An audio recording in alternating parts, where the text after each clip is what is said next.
अरे बहुत मुश्किल से बड़ा क्या, एक है ना, बड़ी बहन के लिए छोटा भाई है ना, उसका पहला बेटा होता है। देश के लिए, धर्म के लिए वो इतना स्पिरिचुअल था, इतना स्पिरिचुअल था। वो मुझे तो अपनी ऐसे बोलता था, दीदी आप तो मेरी शक्ति हो, ऐसे। तो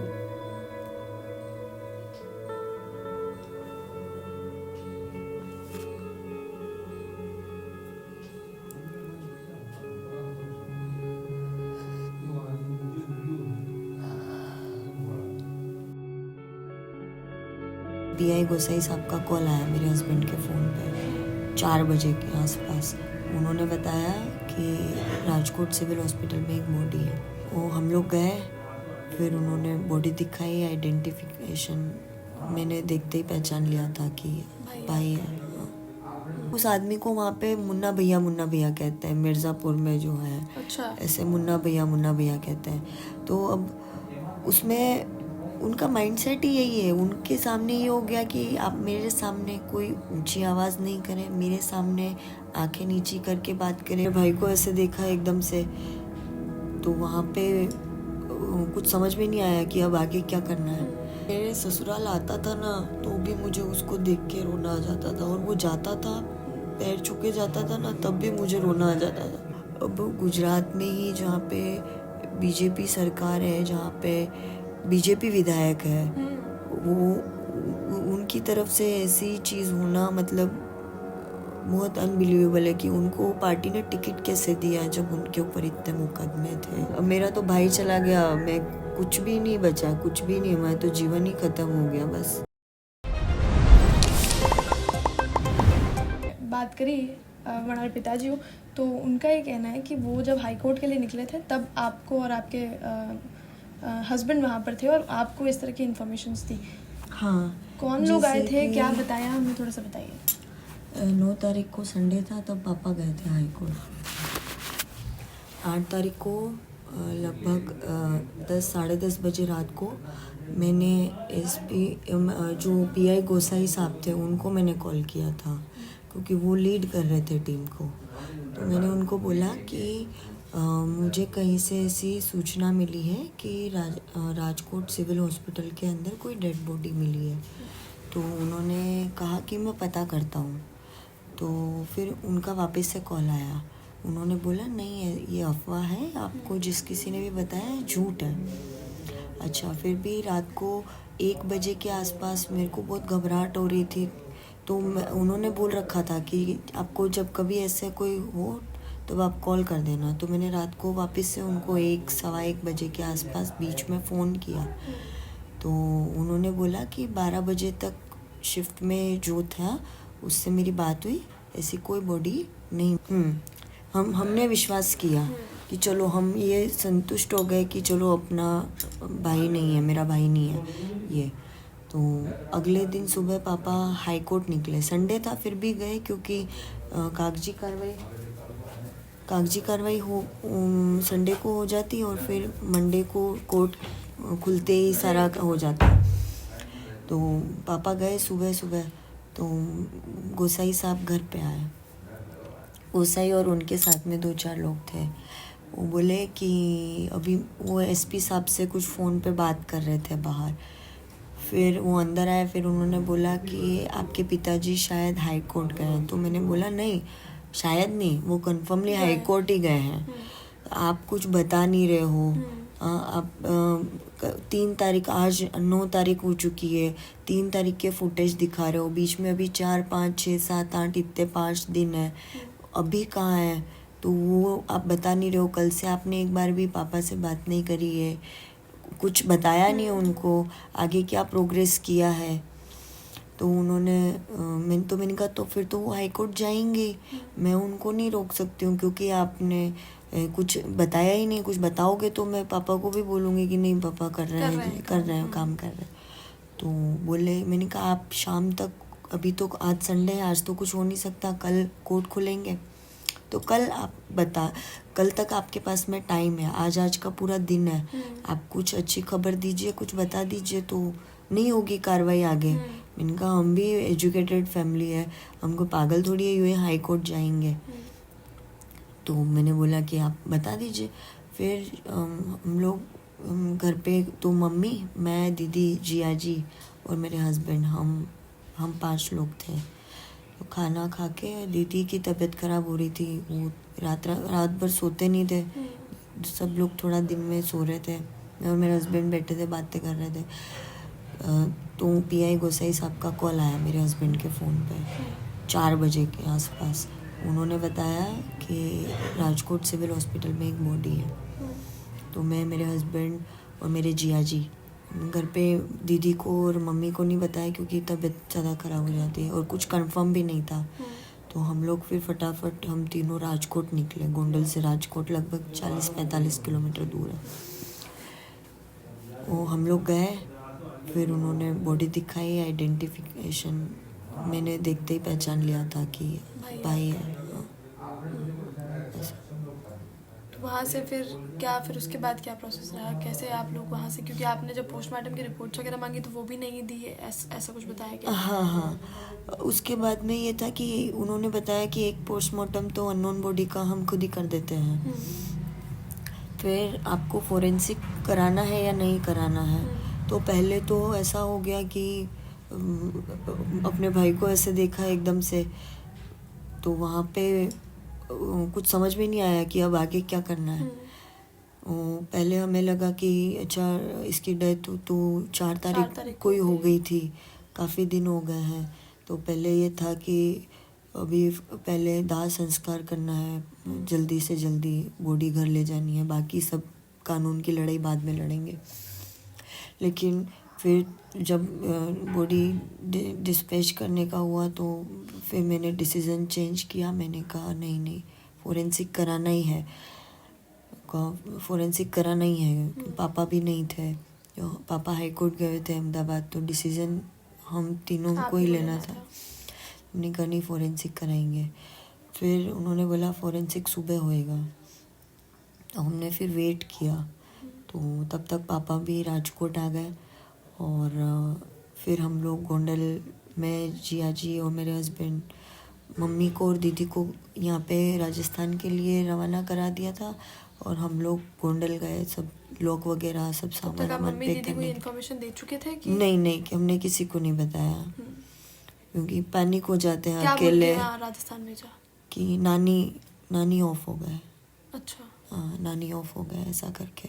मम्मी नहीं मान रही थी कि नहीं, जब तक राज नहीं आएगा मैं नहीं जाऊंगी, नानी ऑफ हो गए तो भी नहीं जाऊंगी। लेकिन मैं मामा के लड़के को फ़ोन किया, वो पास में ही रहते हैं, वो गए और उन्होंने मम्मी को लेके, मम्मी और दीदी को, मेरा भांजा है छोटा, उसको लेके और यहाँ आए आप? हाँ, वो लोग निकल गए थे वहाँ से, हम वहीं थे। हम फिर नेक्स्ट डे सुबह पोस्टमार्टम हुआ, लगभग 12 बजे तक हुआ, 12-1 बजे के आसपास हम लोग राजकोट से निकले थे, सब हो गए जी। उसके बाद अभी तक कुछ क्या प्रोसेस क्या चल रहा है, कोई प्रोग्रेस, कुछ वहाँ से देखो इन्फॉर्मेशन? प्रोग्रेस ये था कि हम लोग वहाँ से आए तो जो अंतिम क्रियाएं थी, क्रियाकर्म करना थे, उन सब में थे कि ये करना है क्योंकि लड़ाई तो लड़नी ही है।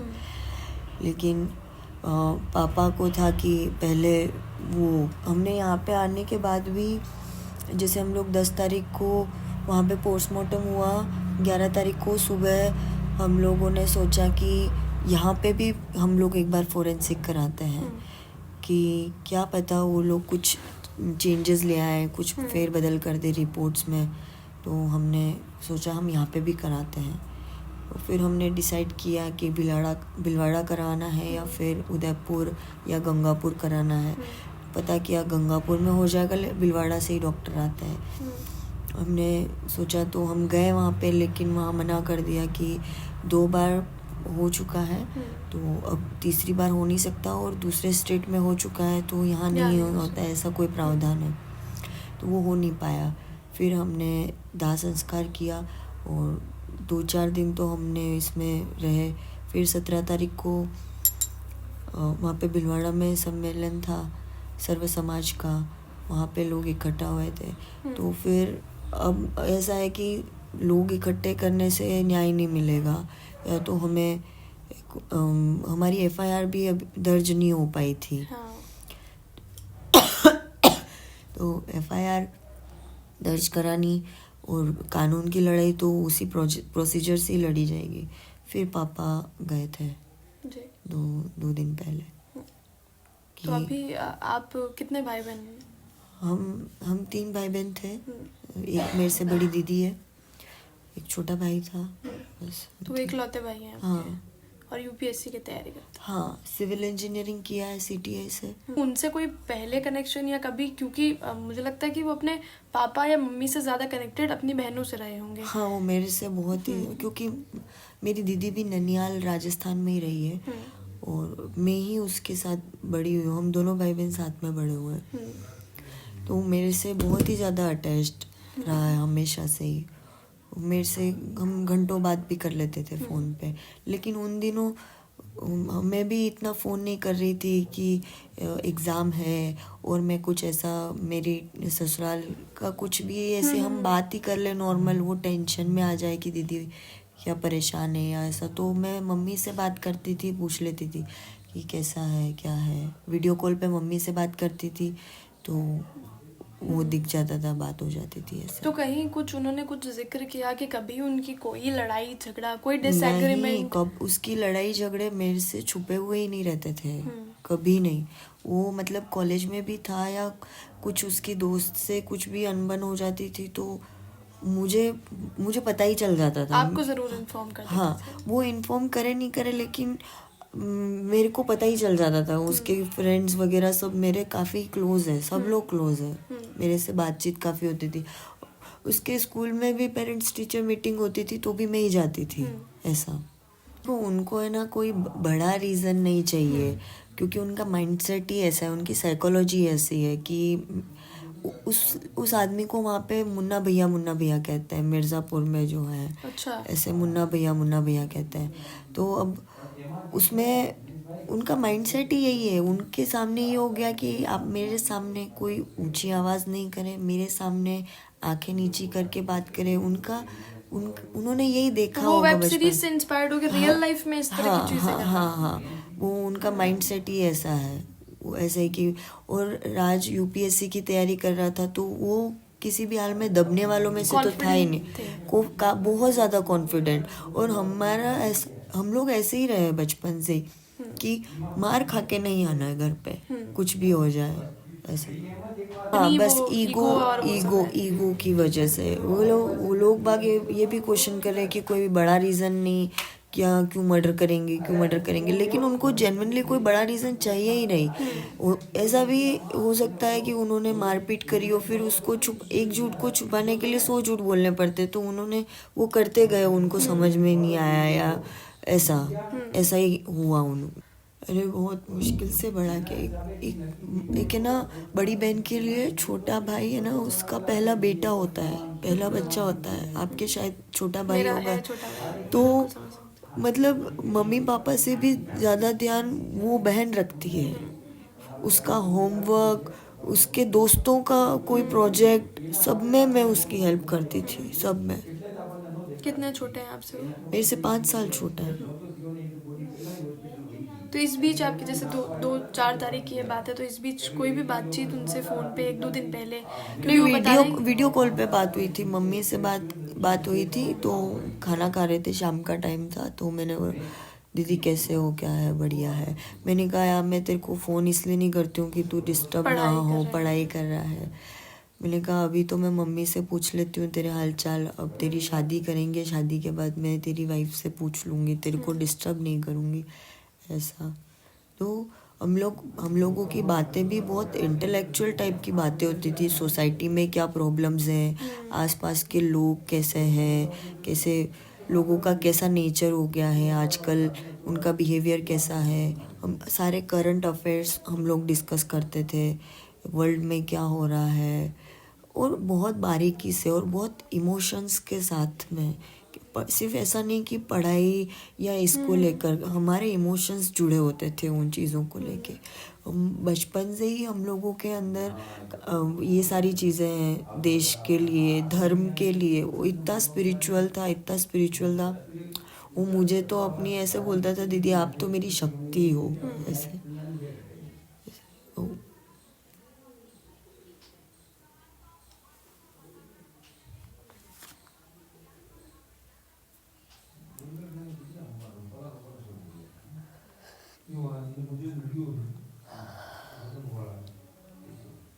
मेरे ससुराल आता था ना तो भी मुझे उसको देख के रोना आ जाता था, और वो जाता था पैर छू के जाता था ना तब भी मुझे रोना आ जाता था। तो मुझे ऐसा बोलता था, दीदी आप पागल हो क्या, मैं हूँ ना आपके साथ में, आपको कभी भी कोई परेशानी हो फ़ोन कर देना। वो बहुत, उसके अंदर बहुत काइंडनेस थी, बहुत काइंडनेस। मैं खुद टीचर हूँ, मैं 5 साल से टीचिंग प्रोफेशन में हूँ, कॉलेज में पढ़ाती हूँ, बड़े बच्चों के साथ उठना बैठना। मैं जयपुर में पढ़ाया है, उदयपुर में पढ़ाया है, अभी मैं भीलवाड़ा में भी पढ़ा रही हूँ। मैंने इतने बच्चों को देखा है, लेकिन मैं हमेशा कहती थी कि मेरा भाई सबसे अलग है। ऐसा वो, मतलब उसके उसके माइंड, उसका सोचने का तरीका ही बहुत अलग था, बहुत लॉजिकल, और बिहाइंड द सीन्स वो सोचता था, जो सामने दिख रहा वो नहीं, पीछे क्या हो सकता है। उसने किया है, उसने फाइट भी किया है। वो पापा पे भी नाराज़ हुआ कि आप क्यों नहीं लड़े, आप ऐसे ही क्यों आ गए, अपनी कोई गलती नहीं, ऐसा। तो उसने किया है, अपोज किया है। चाहे वो फिर ये नहीं देखता है कि 10 लोग हैं, 15 लोग हैं, या मैं हार जाऊंगा या मैं जीत जाऊंगा, कुछ भी नहीं, बस। यूपीएससी की तैयारी भी वो कर रहे थे यार। हाँ, यूपीएससी की तैयारी वो बचपन से था उसको, ऐसा नहीं था कि बड़े होने के बाद में आया है। उसने 8th क्लास के उसमें लिखा है गोल क्या है, एम क्या है उसमें, कि to become an IPS officer, उसने ऐसा लिखा है। वो बचपन से ही था, उसका ये था कि ग्रेजुएशन में भी उसको ये था कि मैं तो प्राइवेट BA कर लूँगा और मैं कोचिंग करूँगा, ऐसा। लेकिन पापा ने बोला कि नहीं, पापा का ये था कि नो नॉलेज विदाउट कॉलेज, आप कॉलेज नहीं जाओगे तो कोई नॉलेज नहीं मिलेगा, रियल लाइफ में कैसे होता है वो भी आपको पता होना चाहिए। तो पापा ने बोला कि BTech कर ले। तो फिर मैथ्स में बहुत स्ट्रॉन्ग था वो। फिर उसके बाद में अच्छा गवर्नमेंट कॉलेज हमारे उदयपुर में ही था, मैंने भी वहीं से पढ़ाई करी है, वहीं एडमिशन कराया उसका सिविल इंजीनियरिंग में, कि चलो मान लो 1% भी अगर नहीं हुआ तो कम से कम इंजीनियरिंग है, कुछ अच्छा प्राइवेट में कर लेगा, या गवर्नमेंट के काफ़ी एग्ज़ाम सिविल में भी निकलते हैं तो वो देगा तो उसमें हो जाएगा, ऐसा करके। तो सिविल इंजीनियरिंग किया उसने, और तब भी उसका था यूपीएससी करना है, यूपीएससी करना है, यूपीएससी करना है। फिर जैसे ही उसका फाइनल ईयर चल रहा था तो फाइनल ईयर के बाद में उसको कोचिंग के लिए भेज दिया दिल्ली। बोला दीदी कोचिंग के लिए जाना है। तो दिल्ली भी रहे? हाँ, दिल्ली रहा है, लगभग 10 महीने के आसपास दिल्ली रहा। और उसके बाद वो गुजरात में ही तैयारी हाँ, कर फिर ऐसा, मैं जयपुर रहती थी तब, पहले वो मेरे साथ में जयपुर रहा था, फिर कोचिंग उसने बोला दीदी कोचिंग करनी है, तो मैंने कहा ठीक है। फिर वो दिल्ली रह रहा था, मैं जयपुर रह रही थी, मैं मिलती रहती थी उससे। फिर मेरी शादी हो गई, मेरी शादी को अभी 10-11 महीने हुए हैं, ज़्यादा टाइम नहीं हुआ है। तो मेरी शादी हो गई, मैं ससुराल रहने लग गई। तो फिर उसका यह था कि कोचिंग हो गई तो घर पे ही मम्मी पापा के साथ ही रहता हूँ। मम्मी भी अभी 1 महीना बहुत बीमार रहे थे, ICU में चले गए थे मम्मी, तो मम्मी के साथ ही रह रहा था, मम्मी पापा के साथ ही। और घर पे ऐसा है कि बहुत चहल पहल होती है, पाव भाजी का काम था तो लड़के लोग काम करना डिस्टरबेंस हो जाता है, और नहीं भी होता है तो भी मम्मी जाके कमरे में क्या कर रहा है, क्या कर रहा है, पापा भी पूछ लेते हैं क्या पढ़ रहा है मेरे को, तो डिस्टर्ब हो जाता है बच्चा, इसलिए उसको रूम दिलाया ऐसे ही। बाकी ऐसा भी नहीं है कि रूम दिलाने का कोई और बड़ा रीज़न नहीं है, यही कि डिस्टर्ब हो जाता है। ऐसे में जो वहाँ पर पुलिस थी जो इन्वेस्टिगेट कर रही थी, उन लोगों ने आपके फादर को इस तरह की भी चीज़ें बोली कि वो गलत लाइन में था? हाँ, उन्होंने काफ़ी बोला, लेकिन उन्होंने तो जैसे बोला कि 7 तारीख को ये बोला कि कल शाम को तो यहीं गोंडल में ही था वो। 15-20 लोगों ने आइडेंटिफाई किया है, जबकि उसकी कॉल डिटेल्स निकाली, मैंने खुद ने भी चेक करी है ना। कुछ भी ऐसा नहीं, किसी लड़की का तक नंबर नहीं। उसके दोस्तों से बात कर रखी, जो उदयपुर के दोस्त से, वहाँ के भी कुछ 1-2 दोस्त थे, उनसे नोट्स के बारे में बात करी थी। उदयपुर के दोस्त भी उसकी सब पढ़ाई कर रहे हैं, तैयारी कर रहे हैं, तो पढ़ाई मैंने पूछा भी उनसे कि क्या डिस्कशन होता था, बस यही पॉलिटिकल और करंट अफेयर्स और दीदी यही डिस्कस करते थे। अच्छा, फिर जब एसपी ने बोला कि डिप्रेस्ड था ये, तो मैंने उसके दोस्तों से भी पूछा कि ऐसा कुछ, मुझे पता था कि ऐसा कुछ भी नहीं है क्योंकि वो अभी हाँ कि चलो क्या पता फिर भी एक बार को अगर ऐसा कुछ, क्या पता डिप्रेशन कुछ ऐसा है कि नहीं बता सकते, हमारे पास साथ बैठे हुए इंसान को भी होता है, हमें पता नहीं है। मैंने उसके दोस्तों से बात करी तो उन्होंने बोला कि दीदी उसके साथ में कोई रहता ना, उसका डिप्रेशन दूर हो जाता था। वो इतना ऐसा ऐसा लड़का, हाँ ऐसा लड़का है वो कभी डिप्रेस्ड नहीं हो सकता ऐसा। विधानसभा में, पार्लियामेंट में, हर तरफ लोग कोशिश कर रहे हैं इस मुद्दे को उठाने की। आप क्योंकि आप इतनी अपडेटेड है तो आप जरूर देख रही हैं। हाँ तो हाँ, मुद्दा उठा रहे हैं सब अपने अपने लेवल पे, अच्छा ही कर रहे हैं। लेकिन मेन चीज़ ये था कि मेरा भाई बहुत सनातनवादी विचारधारा के रहे, मैं और मेरा भाई दोनों ही, हम बहुत ऐसे हमारे अंदर बहुत ज़्यादा है हिंदुत्व को लेके। मोदी जी, योगी जी को हम लोग वो मोदी जी को कोई गाली देता था ना तो भी वो ऐसा सोचता था कि यार मोदी जी इतना अच्छा काम करते फिर भी लोग उनको गाली देते हैं, बताओ दुनिया में अच्छाई की क्या कीमत है। हम लोग ऐसे बातें करते थे, इतना मोदी को बहुत सपोर्ट करता था। लेकिन अब गुजरात में ही जहाँ पे बीजेपी सरकार है, जहाँ पे बीजेपी विधायक है, वो उनकी तरफ से ऐसी चीज़ होना मतलब बहुत अनबिलीवेबल है कि उनको पार्टी ने टिकट कैसे दिया जब उनके ऊपर इतने मुकदमे थे। हम तो संघ वाली विचारधारा के, संघ को सपोर्ट करते हैं। मैं खुद दायित्व पे रही हूँ संघ में, मैंने खुद संघ में काम किया है, मैं खुद एबीवीपी का से चुनाव लड़ी हूँ, तो हम लोग प्रॉपर इसी विचारधारा के ही लोग हैं ऐसा। लेकिन जब आज ज़रूरत पड़ी तो ये सब हुआ, एक बीजेपी विधायक के बेटे ने किया, बहुत ही हमारे लिए भी शॉकिंग था। तो वहाँ के बारे में कुछ आपने सुना हो कि जो बीजेपी के विधायक अब हमारी विचारधारा ये हो गई है कि पार्टी मैटर नहीं करती है, इंसान इंडिविजुअल पर्सन मैटर करता है कि आपके क्षेत्र में आपका जो नेता है वो कौन है, कैसा है, वो मैटर करता है। पार्टी की विचारधारा से अब अलग हो गए चीज़ें। तो अभी क्योंकि बीजेपी के ही वो एमएलए है, बीजेपी रूलिंग स्टेट है, यहाँ राजस्थान की बात करें तो बीजेपी है, तो ऐसे में बड़ा क्लैश हो रहा है। आपको लग रहा है कि बचाने की कोशिश करी जाएगी उन्हें? अब ये बचाने की कोशिश तो की ही जा रही है, वो तो साफ क्लियर है। क्योंकि 4 तारीख को सिविल हॉस्पिटल में डेड बॉडी आ गई, लेकिन एसपी को हमने 5 तारीख को रिपोर्ट लिखाई, एसपी को नहीं पता है ना, एसपी हमें बता नहीं रहा। जबकि होता क्या है कि 4 को अगर मान लो एक्सीडेंट हुआ, बॉडी आई, तो 5 को पापा गए, तो उनका सबसे पहला क्या होता है, अरे कल एक बॉडी मिली है, आप देख लीजिए कहीं आपके बेटे की तो नहीं है ना। क्योंकि ऐसा भी नहीं है कि कोई दूसरे डिस्ट्रिक्ट में है या दूसरे स्टेट में, ऐसा भी नहीं है, सेम डिस्ट्रिक्ट है ना, सेम एसपी है। कावड़वा पुलिस स्टेशन भी उनके अंडर ही आता है, राजकोट रूरल में, गोंडल भी राजकोट रूरल में ही आता है। तो एसपी को तो ऑब्वियसली पता ही होगा। और अगर पता नहीं है तो मेरा भाई मेंटल नहीं है, फिर तो वो एसपी मेंटल हुआ कि आपके डिस्ट्रिक्ट में एक बॉडी आई, आपको नहीं पता, आपको मालूम ही नहीं है। फिर तो ये उनकी बहुत ज़्यादा बड़ी वो केयरलेस, हाँ बहुत ही रिस्पॉन्सिबल हुआ ऐसा। 4 को बॉडी आ गई, 5 को कंप्लेन लिखाने के बाद नहीं बताया। मैंने फ़ोन किया, फ़ोन करने के बाद उन्होंने पता करके बताया, तो भी उनको नहीं पता पड़ा।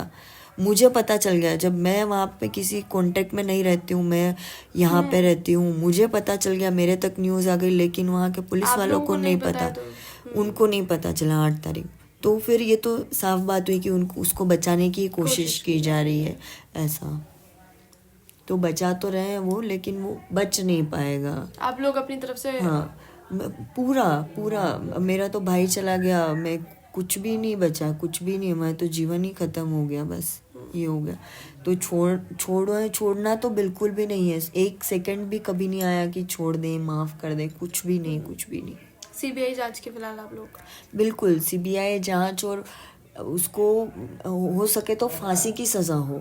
मैं तो कहूँ ऐसे इंसान जिसको दूसरे इंसान की कदर नहीं है ना, उसको तो जीने का भी अधिकार नहीं। हाँ, ऐसे लोग क्या भला करेंगे, क्या देश का करेंगे, कुछ नहीं करेंगे। ये ह्यूमैनिटी ही नहीं है उनमें इसलिए। जी। तो अभी हर तरफ सीबीआई जांच की जो है मांग करी जा रही है, आप लोगों की फैमिली से भी फिलहाल जो मांग है वो यही है कि सीबीआई की जांच जरूर होनी चाहिए। हाँ, सीबीआई से जांच होनी चाहिए, फेयर होनी चाहिए। और सीबीआई जांच भी वहाँ का गुजरात का कोई भी उस टीम के अंदर कोई गुजरात का ना हो ऐसा, क्योंकि बहुत सारे एस्पेक्ट्स होते हैं, है ना। कोई किसी के काम आया होता है तो भी उसके काम Obligations होंगे, हाँ हाँ, बिल्कुल बिल्कुल। है ना, पैसे से नहीं हो जाए या किसी भी तरीके के दबाव में नहीं आ जाए, किसी भी तरीके से प्रेशर में नहीं आए। तो सीबीआई जांच की भी जो टीम हो वो मैं चाहती हूँ कि दूसरे स्टेट्स के जो हो ऑफिसर्स हो वो उस टीम में रहें, तभी कुछ निष्पक्ष जांच हो सकती फेयर है। हो पाएगा।